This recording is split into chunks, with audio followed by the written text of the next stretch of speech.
বাংলাদেশের শিক্ষা কারিকুলাম থেকে যদি নাস্তিকতা ফ্যাসিবাদকে আমরা বিতাড়িত করতে পারি, আমাদের সন্তানের হৃদয়ে যদি আমরা ঈমান বিল গায়ব এবং সত্যবাদিত ন্যায়পরায়ণতার মাধ্যমে যদি তাদের নেতৃত্ব সামনে নিয়ে আসতে পারি, আর আমাদেরও যদি শক্তিশালী প্রতিষ্ঠান থাকে, ডিপ স্টেটের শক্তিশালী প্রতিষ্ঠান থাকে, রাষ্ট্রের কাঠামো শক্তিশালী প্রতিষ্ঠান থাকে, তাহলে আবারও আগামী 10 বছর পর, 15 বছর পর, 30 বছর পর, 50 বছর পর, 100 বছর পর আবারও জুলাই এবং আগস্ট অভ্যুত্থান সংগঠিত হবে। আর সেই জুলাই এবং আগস্ট কোনো সরকারকে বিতাড়িত করার জন্য হবে না, কালেমার পতাকাকে রাষ্ট্রে উদ্দীন করার জন্য হবে ইনশাআল্লাহ।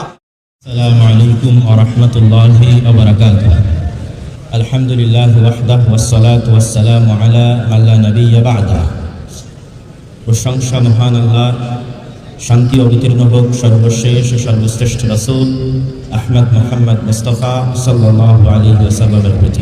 আজকে বাংলাদেশের ইতিহাসে এক ব্যতিক্রমধর্মী এই আয়োজন, যেখানে বাংলাদেশের রাজনৈতিক অরাজনৈতিক বিভিন্ন ঘরানার আলেম এবং ওলামা, ছাত্র জনতা এবং নেতৃবৃন্দ উপস্থিত হয়েছে। যে 7টি দাবি নিয়ে আজকে এখানে আলোচনা হচ্ছে, 7টি দাবি অত্যন্ত গুরুত্বপূর্ণ। তবে আমাদের কিছু বিষয় মাথায় রাখতে হবে যে আমরা কি শুধু সাময়িক, ক্ষণিক, ইমিডিয়েট কিছু রেজাল্ট নিয়েই ক্ষান্ত হয়ে যাব, না দীর্ঘস্থায়ী, দীর্ঘমেয়াদী, সুদূর প্রসারী পরিকল্পনা নিয়ে এদেশের আলেম সমাজ এবং ছাত্র জনতা কাজ করবে।